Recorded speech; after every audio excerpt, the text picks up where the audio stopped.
ನೋಡಿ ವೀಕ್ಷಕರೇ, ಇದು ಯಾವ ಬೋಲ್ಟ್ ಅಂತ ಗೊತ್ತಿಲ್ಲ. ನೋಡಿ, ಯಾವುದೋ ಲಾರಿಯಿಂದ ಎಲ್ಲಿದೋ ಏನೋ ಅಂತ. ಇದು ರಸ್ತೆಲೇ ಸಿಕ್ಕಿದೆ ನನಗೆ, ರಸ್ತೆಲಿ ಬಿದೋಗಿದೆ. ಇದು ಹೆಂಗೆ ಟೈಟ್ ಮಾಡಿರುವಾಗ ಕಳ್ಕೊಂಡಿದೆಯೋ ಏನೋ, ಒಟ್ಟು ರಸ್ತೆಲಂತೂ ಬಿದೋಗಿದೆ. ರಸ್ತೆಲಿ ಬಿದೋಗಿದೆ. ಯಾವ ವೆಹಿಕಲ್ಲು ಏನೋ ಗೊತ್ತಿಲ್ಲ. ನೋಡಿ ಎಷ್ಟು ಮಟ್ಟಿಗೆ ಬಿದೋಗಿದೆ. ಎಷ್ಟು ದೊಡ್ಡ ಬೋಲ್ಟ್ ಇದು. ಕಮ್ಮಿ ಅಂತ ಹೇಳಿದ್ರೆ ಏನು 15 mm ಇರ್ಬೋದು. ಇದು 15 mm ಅಥವಾ 13 mm ಬರ್ಬೋದು. Full smooth red Bolt. ಯಾವ ವೆಹಿಕಲ್ ಅಂತ ನೋಡ್ಕೊಂಡಿಲ್ಲ.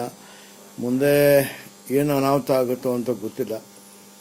ಅದರಿಂದ ಎಲ್ಲ ವೆಹಿಕಲ್ಲು ಒಂದ್ಸತಿ ತಿಂಗಳಿಗೆ ಒಂದ್ಸತಿ ಕೆಳಗಡೆ ಸಾಕಪ್ನರ್ ಕೆಳಗಡೆ ಇಂಜಿನ್ ಹತ್ರ ಎಲ್ಲ ಒಂದ್ಸತಿ ನಟ್ಟು ಬೋಲ್ಟ್ ಎಲ್ಲ ಬೆಟ್ಟಿಂಗ್ ಬೋಲ್ಟ್ಗಳು ಸ್ವಲ್ಪ ಚೆಕ್ ಮಾಡಿದ್ರೆ ಒಳ್ಳೆಯದು. ಲಾರಿ, ಟ್ರ್ಯಾಕ್ಟ್ರು ಇವೆಲ್ಲ ಚೆಕ್ ಮಾಡಿದ್ರೆ ಒಂದ್ಸತಿ ಒಳ್ಳೆಯದು. ನೋಡಿ ಎಷ್ಟು ಹೆವಿ ಡ್ಯೂಟಿ ಇರೋ ಬೋಲ್ಟು ಕಳ್ಕೊಂಡು ರಸ್ತೆಯಲ್ಲಿ ಬಿದ್ದೋಗಿದೆ.